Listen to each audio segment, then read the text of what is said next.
Student, this is Pankaj Dhiman, faculty member of SBS Law College, Shri Ganganagar.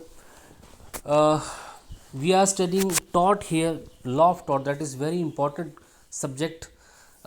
Today we are going to start another topic of the law of tort, that is injuria sine damnum and the damnum sine injuria. तो आज जो है बहुत ही important कुछ हम Latin terms हैं जिनको हम यहाँ पे डिस्कस करेंगे. इन्हीं टर्म्स के बेसिस पे जो है पूरा लॉ ऑफ टॉर्ट टिका हुआ है. लॉ ऑफ टॉर्ट के अंडर जो है आपका सूट जो मेंटेनेबल होता है वो just due to of this principle ही होता है. ये जो डॉक्ट्रिन है इन्हीं के बेसिस पे होता है. तो फर्स्ट हम जो प्रिंसिपल यहाँ पे गोइंग टू स्टडी करने वाले हैं वो है इंजुरिया सिने डैमनम. इसका मतलब होता है legal injury without any damage. तो legal injury without any damage का मतलब यहाँ पे हो कि आपको कोई लीगल इंजरी हुई, आपका कोई लीगल राइट जो था वो डैमेज हुआ, हालांकि आपको उससे कोई इकोनॉमिक लॉस हुआ या नहीं हुआ कोई फ़र्क नहीं पड़ता. तो एक्चुअल में जो लॉ ऑफ टॉर्ट है वो भी इसी थीम पे चलता है कि सिर्फ और सिर्फ आपका लीगल राइट जो है वो वायलेट होना चाहिए, वो कॉन्ट्रावेंड होना चाहिए, उसको किसी न किसी ने तोड़ा हो जिसकी ड्यूटी थी उस लीगल राइट को प्रिजर्व करना. तो अगर आपका कोई लीगल राइट वहाँ पे वायलेट होता है तो इट मीन्स कि आपको डैमेज हुआ है.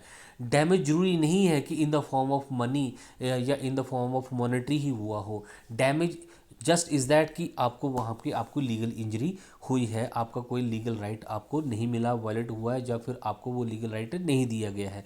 तो इसी के बेस पे पूरा जो है लॉ ऑफ टॉर्ट बेस्ड है और इसी प्रिंसिपल को हम यहाँ पे जो है स्टडी करेंगे. तो देखिए, the Maximus has great importance in the law of tort. इस मैक्सिमस की बहुत ज़्यादा इंपॉर्टेंट है, इस कहावत की बहुत ज़्यादा इंपॉर्टेंस है लॉ ऑफ टॉर्ट में. Actually only this maxim is basics of the tort and able to sue. Actually में यही एक प्रिंसिपल है जिसके बेसिस पे पूरा टॉर्ट टिका हुआ और इसी के बेसिस पे आप कोर्ट में सूट लगा सकते हैं. It is general principle of law of the tort that the contravention of और infringement of the legal right of a person is cause to sue. ये एक जनरल प्रिंसिपल है कि जब भी आपका कोई लीगल राइट जो है वो उसकी इन्फ्रिंजमेंट होती है या कॉन्ट्रवेंशन होती है तो आपको राइट मिलता है सू करने का. The legal right of which person जिस पर्सन के लीगल राइट डैमेज हुए हैं such person can maintain a suit. वही पर्सन जो है कोर्ट में जाके सूट लगा सकता है फॉर डैमेज के लिए, कि उसको जो है डैमेज हुआ है. उसको ये बताना जरूरी नहीं है कि उस लीगल राइट से जो है उसको इतना नुकसान हो गया या इतने पैसे का लॉस हो गया या उसकी रेपुटेशन स्पॉइल गई. नहीं, उसको ये बताना है कि उसको डैमेज हुआ है और डैमेज क्यों हुआ, क्योंकि उसका जो है लीगल राइट वहाँ पे वायलेट हुआ. Whether there is economic loss और due to such contravention not. चाहे उस डैमेज से, उस नुकसान से जो आपका लीगल राइट आपसे छीना गया उससे आपको कोई इकोनॉमिक लॉस हुआ या नहीं हुआ कोई फ़र्क नहीं पड़ता. This is the meaning of injuria sine damnum. तो इंजूरिया सिने डैमनम का मतलब यहाँ पे तीन वर्ड है. यहाँ पे इंजूरिया सिने डैमनम. इंजूरिया का मतलब यहाँ पे इन्फ्रिंजमेंट ऑफ लीगल राइट या violation of the legal right. सिने का मतलब यहाँ पे विदाउट है और डैमनम का मतलब यहाँ पे डैमेज है. एक कंप्लीट मीनिंग आप इसका निकालें तो infringement of legal right without any damage. Infringement of the legal right without any damage. तो जब आपके लीगल राइट की इन्फ्रिंजमेंट होती है, कॉन्ट्रावेंडेड होती है विदाउट कोई डैमेज, चाहे आपको कोई डैमेज हुआ, कोई मॉनेटरी लॉस हुआ या कोई इकोनॉमिक लॉस हुआ, उसका कोई भी फर्क वहाँ पे नहीं पड़ता, इसको स्टिल डैमेज यहाँ पे माना जाएगा.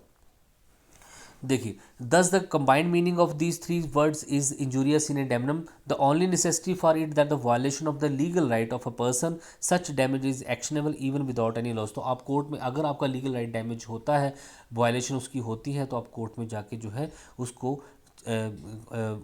उस पर एक्शन कर सकते हैं. एक्शनेबल मतलब ये होता है केस कर सकते हैं और वहाँ पे लॉस जो है, जो आपको डैमेज हुआ है इन द फॉर्म ऑफ मॉनेटरी, आप उसको ले सकते हैं. पैसे की शक्ल में आपको जो है आपका लॉस जो है उसकी डैमेज की भरपाई की जाएगी. देखिए एग्जाम्पल भी आपके पास. A trespasses in the garden of B without the permission. A जो है बी के जो गार्डन है उसमें जो है ट्रेसपास करता है, उसमें चला जाता है विदाउट ए बी की परमिशन के बिना. And enjoy the swimming pool. वहाँ पे जो उसका स्विमिंग पूल था उसमें वो उसमें नहाता है. Though by this act A does not cause any economic loss. यहाँ पे ए को जो है कोई भी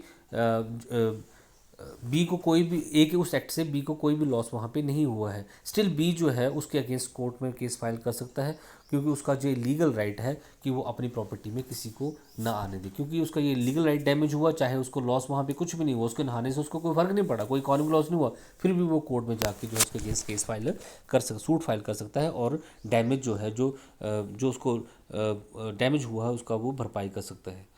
सेकंड है यहाँ पे एशवे वर्सेस वाइट, बहुत इंपॉर्टेंट केस 1703 का एशवे वर्सेस वाइट जो है वो एक लैंडमार्क जजमेंट है in the law of tort. तो वहाँ पे क्या होता है, जो प्लेंटिफ जो है, जो एशवे जो है वो एक रेजिडेंट है आइसबेरी म्यूनसिपैलिटी के अंडर, और डिफेंडेंट जो है एक रिटर्निंग ऑफिसर है।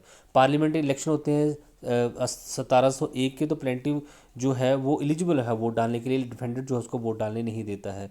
देखिए अब जो कैंडिडेट जो है प्लेंटिव का, जिसको उसने वोट डालना था, वो जीत भी जाता है इलेक्शन, स्टिल वो जो है इसके बावजूद, even after the suit of for damage was, इसके बावजूद भी प्लेंटिफ ने एशपे ने वहाँ पे केस फाइल कर दिया। हालांकि उसको उसका कैंडिडेट वो जीत भी गया, लेकिन उसका वहाँ पे लीगल राइट डैमेज हुआ क्योंकि उसको वोट डालने वहाँ पे नहीं दिया गया। It was argued of the plaintiff that due to refusal of registering vote his statutory right has been violated. जहाँ पे प्लेंटिफ ने ये बात वहाँ पे आर्गूमेंट दिया कि क्योंकि वो एक रजिस्टर्ड वोटर था, तो उसका ये स्टैच्यूटरी राइट था, कानूनी अधिकार था कि वो वोट दे, लेकिन उसको वोट देने नहीं दिया गया, तो उसको रेमेडी चाहिए। Whereas the it was defended, यहाँ पे ये बोलता है कि यहाँ पे प्लेंटिफ को कोई नुकसान नहीं हुआ। प्लेंटिफ कौन होता है, जो केस फाइल करता है। डिफेंडेड कौन होता है, जो उस केस में जो दूसरी पार्टी होती है जो केस को डिफेंड करता है, उसको हम डिफेंडेड बोलते हैं। तो यहाँ पे वो डिफेंडेड ये बोलता है कि उसको यहाँ पे कोई लॉस ही नहीं हुआ, तो यहाँ पे जुर्माना कैसा, भरपाई कैसी, डैमेज कैसा ये इसको मिलना चाहिए। लेकिन कोर्ट ये बोलती है while disagreeing the argument, defended के जो आर्गूमेंट है उनको वो डिसएग्री कर देती है, और प्लेंटिव को यहाँ पे उसके फेवर में डिक्री यहाँ पे कर देती है। सिविल केस में जो डिसीजन आता है कोर्ट का, उसको हम डिक्री बोलते हैं। It was held by the chief justice Lord, तो जहाँ पे चीफ जस्टिस लॉर्ड होल्ट जो बोलते हैं कि क्योंकि जो उसका राइट था वो कि लीगल राइट था वोट डालना, और उससे उसको नहीं दिया गया, उसका वो स्टैचुटरी राइट था वो जो उसको प्रोवाइड नहीं किया गया, तो चाहे उसको यहाँ पे कोई लॉस हुआ या नहीं हुआ, उसका कैंडिडेट हारा या जीता, इसका कोई फ़र्क नहीं पड़ता, लेकिन उसको वोट देने नहीं दिया गया क्योंकि उसका वो लीगल राइट था, तो यहाँ पे उसको वो कॉम्पनसेशन लेने का हकदार है। तो बहुत इंपॉर्टेंट केस। इसके अलावा आगरा म्यूनसिपल बोर्ड अशरफी लाल के केसेस में 1921 में यही हुआ, एक रजिस्टर्ड वोटर था, उसको वोट नहीं डालने दिया गया, तो उसको लीगल राइट की वायलेशन वहाँ पे नहीं मानी गई, उसको इंडेमनिटी या फिर कॉम्पनसेशन वहाँ पे पेड किया गया। तो ऐसे आपके पास बड़े सारे केसेस हैं जहाँ पे आप बता सकते हैं। अब सेकंड टर्म जो आपके पास है जो बिल्कुल उल्टी है इसकी, डैमनम सिने इंजूरिया। तो डैमनम यहाँ पे मतलब है डैमेज, सिने का मतलब without injuria, without any legal injury. तो आपको वहाँ पे डैमेज तो हुआ। अब ये प्रिंसिपल जो है ये भी बहुत इंपॉर्टेंट है कि आपको डैमेज तो होता है, लेकिन वो डैमेज जो है आपके लीगल राइट की वायलेशन नहीं, लीगल राइट की वायलेशन वहाँ पे नहीं हुई है।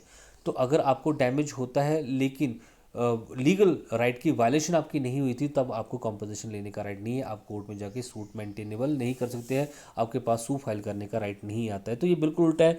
वहाँ पे इंजूरियस इन डैमनम था कि एक लीगल इंजरी हुई विदाउट एनी डैमेज। यहाँ पे डैमेज तो हुआ लेकिन लीगल इंजरी कोई भी नहीं थी। The maximum of the damnum sine injuria is entirely opposite to the maximum injuria sine damnum.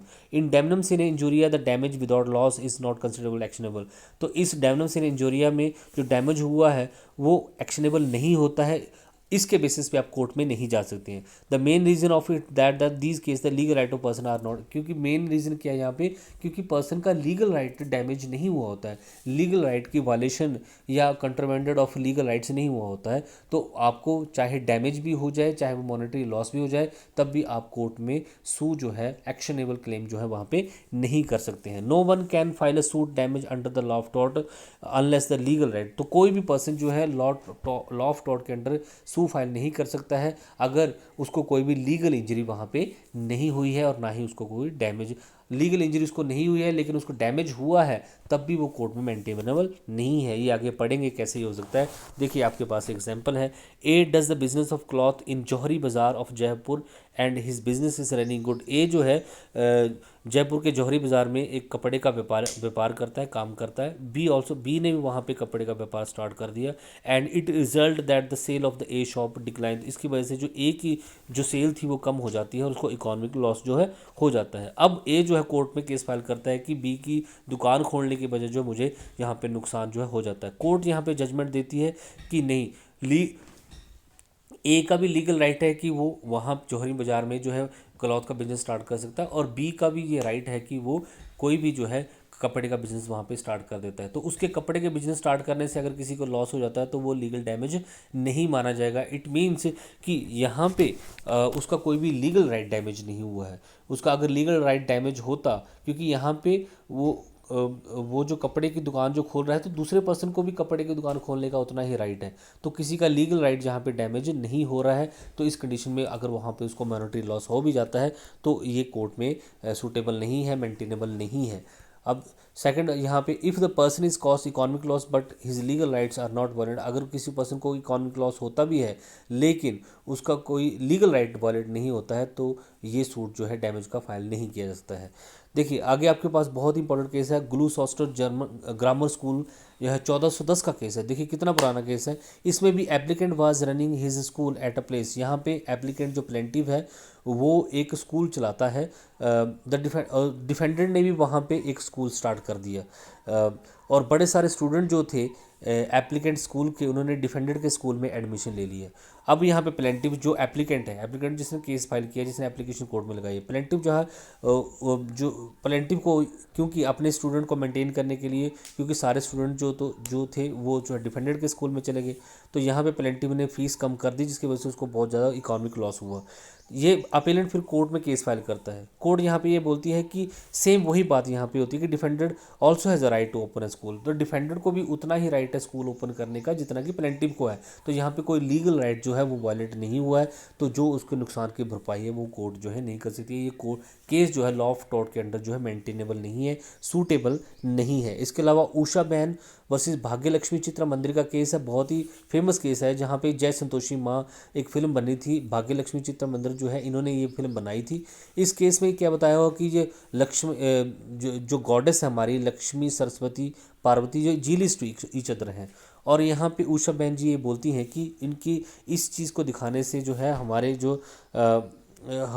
जो रिलीजियस फीलिंग है वो हर्ट हुई। कोर्ट ने इसको भी जो है लॉ ऑफ टॉर्ट के अंडर नहीं माना कि उन्होंने बोला है कि इससे कोई रिलीजियस फीलिंग किसी की हर्ट होती है तो ये किसी का कोई लीगल राइट नहीं है। अपने अपने रिलीजन की अपनी अपनी फीलिंग्स होती हैं और उनको हम लीगल राइट्स एक्सेप्ट नहीं करते हैं, तो यहाँ पे भी कोई जो है क्लेम वहाँ पे नहीं दिया गया। ऐसे ही एक केस है चैसमोर वसी रिचर्ड का केस 1859 में। इस केस में जो है एप्लीकेंट है वो एक फैक्ट्री का मालिक है और पिछले 6 सालों से है एक दरिया से पानी ले रहा है।